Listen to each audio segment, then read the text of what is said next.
যাদেরকে আমরা ভালোবাসতাম 5 তারিখ 8 তারিখ পর্যন্ত বা তার পরেও খানিকটা সময়, তাদের সম্পর্কে আমি নানা কারণে আমার সতর্ক বার্তা উচ্চারণ করতে শুরু করেছি।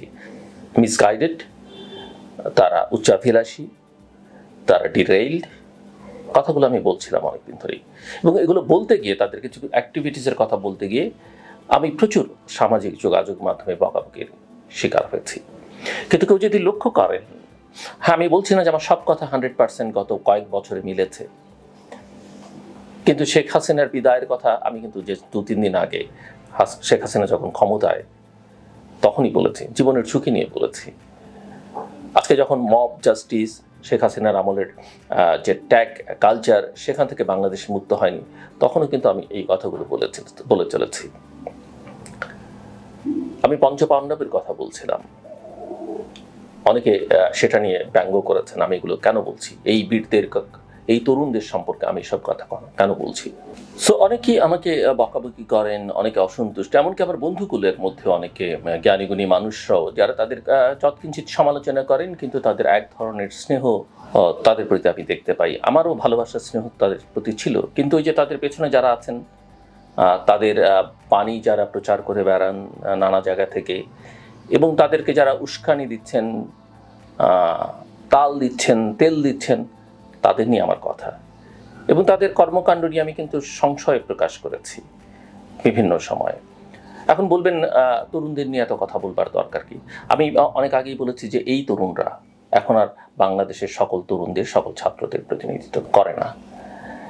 এরকম আবেগ আপনি বহুবার দেখিয়েছেন, বাংলাদেশের গণমাধ্যমগুলো দেখিয়েছে, ব্যবসায়ীরা দেখিয়েছে, রাজনীতিবিদরা দেখিয়েছে। মনে আছে আমাদের গণজাগরণ মঞ্চের কথা, সেই হ্যামিলনের বংশীবাদকওয়ালারা সারা দেশ ছুটল তাদের পিছনে, সংসদ থেকে সংসদ সদস্যরা বেরিয়ে গেলেন, কত কিছু করলেন, পত্রপত্রিকা তাদের নিয়ে ব্যস্ত।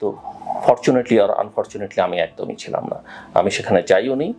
আমি একদিন তাদের কয়েকজনকে ডেকেছি, যেমন এই বিপ্লবের, তথাকথিত বিপ্লব বা ছাত্র জনতার প্রকৃত অভ্যুত্থানের পরে আমি এদের দু একদিন ডেকে আমার সাথে কথা বলেছি। এর বেশি কিছু আমি মাতামাতি করিনি। কিন্তু আমি লক্ষ্য করি বাংলাদেশের বড় বড় গণমাধ্যমগুলো তাদের একটা ফেসবুক স্ট্যাটাসকে নিয়ে বিশাল সংবাদ করেন। কই, আমি তো দেখি না এখন গণজাগরণ মঞ্চকে নিয়ে কোনো একটা পত্রিকার একটা সিঙ্গেল কলাম 1 ইঞ্চি রিপোর্ট করতে। কোথায় সেই বিখ্যাত ইমরান সরকার? আর এখন আমরা দেখি তাদের বই প্রকাশ হয়, এটা হয় ওটা হয়, তাদেরকে ঘিরে বিশাল কোনো টেলিভিশন চ্যানেলে গেলে তাদেরকে লাল গালিচা দিয়ে করা হয়, তাদেরকে কারি টাকা দেওয়ার জন্য বিজনেস হাউসগুলো ব্যস্ত হয়ে যায়। কিন্তু আমি জানি এই ছেলেগুলোর অবদানকে আমি অস্বীকার করি না, কিন্তু অবশ্যই তাদের ব্যত্যয় বিচ্যুত, আমার সন্তানও যদি বিচ্যুত হয়, আমার সন্তানও যদি রিরেল্ড হয়, আমি নিশ্চয়ই তাকে শাসন করব, আমি নিশ্চয়ই তার বিরুদ্ধে কথা বলবো, তাকে ঠিক করবার চেষ্টা করবো। ঠিক করবার চেষ্টাটা আসলে আমার দিক থেকে একজন ক্ষুদ্র মানুষ হিসেবে আমি চেষ্টা করেছি, নানা ফোরামে এই আলোচনাগুলো আনবার চেষ্টা করেছি, কিন্তু দুর্ভাগ্য যে সেটা হয়নি। আমি এই কথা বহুবার বলেছি যে প্রফেসর ইউনূস আমাদের নিঃসন্দেহে গৌরবের এবং গর্বের, কিন্তু তার কিছু সীমাবদ্ধতা এবং দুর্বলতা তিনি প্রকাশ করেছেন, এবং সেটা তিনি স্বীকারও করেছেন এক ধরনের সরলতার সঙ্গে। আমি এই কথাও বলেছি আমার এই ব্লগে যে তিনি একটা কেজের মধ্যে আছেন, তিনি জিম্মি আমার কাছে মনে হচ্ছে, এবং প্রমাণিত হলো যে তিনি সেরকম জায়গায় আছেন। আজকে তার কথারও প্রতিবাদ, তার কথার সমালোচনা এই তার মাস্টার মাইন্ডরা, এই তার সোনার ছেলেরা করছে। আমি বলেছি যে হাসনাতকে আমি পছন্দ করতাম, কিন্তু তার বডি ল্যাঙ্গুয়েজ আমার পছন্দ হয়নি। হাসনাতের নাম উচ্চারণ না করে একটা স্ট্যাটাস দেওয়ার কারণে হাসনাত আমার নাম উচ্চারণ করে স্ট্যাটাস দিয়েছে। কিন্তু আজকে হাসনাত কিংবা আসিফ মাহমুদ, হাসনাত তার ফেসবুকে স্ট্যাটাস দিয়ে আসিফ মাহমুদ একটা টেলিভিশন বা অনলাইন পোর্টালে তার একটা ভিডিও বার্তায়, এবং আরেকজন সমন্বয়ক বা অত্যন্ত গুরুত্বপূর্ণ সরকারও আছেন, গৃহযুদ্ধের কথা বলে তাদের নতুন পার্টি, নাহিদ ইসলামের নতুন পার্টি, জাতীয় নাগরিক কমিটি এবং তাদের নেতা নাসিরুদ্দিন পাটোয়ারি সহ তারা প্রফেসর মোহাম্মদ ইউনূসের বিরুদ্ধে যেসব কথাবার্তা বলছেন, সেনাপ্রধানের বিরুদ্ধে যেসব কথাবার্তা বলছেন, সেনাবাহিনীর বিরুদ্ধে যেসব কথাবার্তা বলছেন, অ্যাকসেপ্টেবল নয়। ইয়েস, আমাদের সেনাবাহিনীর দুর্বলতা সীমাবদ্ধতা ছিল, প্রতিষ্ঠান হিসেবে নয়, ব্যক্তিবিশেষের। গোয়েন্দা সংস্থাগুলোর সীমাবদ্ধতা, দুর্বলতা, অন্যায় ছিল, কিন্তু যেসব ব্যক্তি বিশেষ করেছে তাদেরকে আমরা বিচারের আওতায় আনতে চাই অবশ্যই, কিন্তু প্রতিষ্ঠান হিসেবে সেনাবাহিনীকে প্রশ্নবিদ্ধ করবার কোনো সুযোগ নেই। বাংলাদেশ একটা ফ্রাজাইল স্টেট না, বাংলাদেশ একটা ফেইল্ড স্টেট না। আমাদের স্বাধীনতা, সার্বভৌমত্ব, আমাদের এগিয়ে যাবার জন্য, নিরাপত্তার জন্য আমাদের সেনাবাহিনী, শক্তিশালী সশস্ত্র বাহিনী দরকার। এই সশস্ত্র বাহিনী আমাদের জন্য অনেক কিছু করেছে।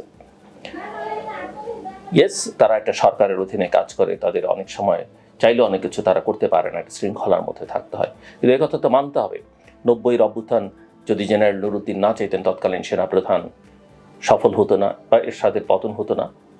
আমি এই কথা বলি না যে জনগণ সেনাবাহিনীর বিরুদ্ধে দাঁড়িয়ে কখনো সফল হয় না, কিন্তু ইতিহাসে সেটা বিরল, এবং সেটা তখন যখন ওই রাষ্ট্র থাকে না, ওই রাষ্ট্র একটা ভঙ্গুর রাষ্ট্র পরিণত হয়।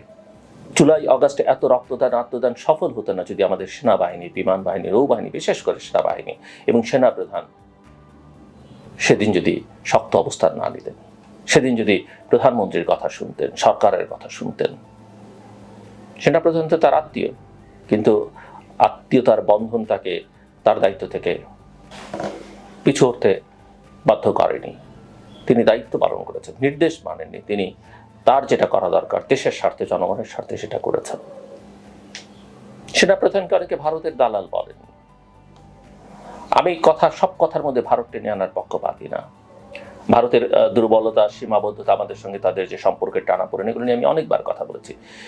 কিন্তু আপনি সমুদ্রে নেমে কুমিরের সঙ্গে লড়াই করবেন, পানিতে নেমে আপনি আপনার কিছুই নেই। আমরা শুনছি যে তারা বলছেন যে তারা 5 তারিখে, এই ছাত্র নেতারা বলছেন যে তারা 5 তারিখের পরে নাকি অস্ত্র হাতে যুদ্ধ পরিকল্পনা করেছেন। কি হাস্যকর কথা। তারপরে আপনি বলছেন যে গোপন কথা আপনার সঙ্গে ক্যান্টনমেন্টে আলোচনা হচ্ছে। আমার কথা হলো, বা সেই সময় সরকার গঠন প্রক্রিয়ার মধ্যে যে আসিফ যেটা বলছেন, হাসনাত যেগুলো বলছেন, যেসব আলোচনা হচ্ছে, এইসব আলোচনা তাহলে তো আপনাদের সঙ্গে কেউ কথা বলবে না কোনোদিন। হ্যাঁ, একটা আলোচনায় অনেক রকমের আলোচনা, আপনি কি সব আলোচনা পাবলিক করেন? আমরা কি সবসময় করি? এই যে শোয়ের আগে আমার সঙ্গে পলিটিশিয়ানরা যেসব কথা বলে বা শোয়ের পরে কথা বলে, আমি কি সেগুলো অন্য জায়গায় বলে বেড়াই? আর সেগুলো যদি আমি বলতাম তাহলে এত বছর এই শো রান করতে পারতাম? আমি পারতাম না। সব সত্য সবসময় বলতে নেই। আপনারা তো এখন দেশটাকে একটা অন্ধকার, আমি অনেকদিন ধরে বলছি, অন্ধকার জগতে নিয়ে যাওয়ার চেষ্টা করছেন। আর এখন দেশটাকে মানে একটা গৃহযুদ্ধের দিকে ঠেলে দিচ্ছেন। গৃহযুদ্ধ আপনাদের পছন্দ হতে পারে, কিন্তু বাংলাদেশের 20 কোটি মানুষের পছন্দ নয়। আপনারা হয়তো এখন অন্য কারো স্বার্থে কাজ করছেন। I'm sorry to say this, I'm sorry.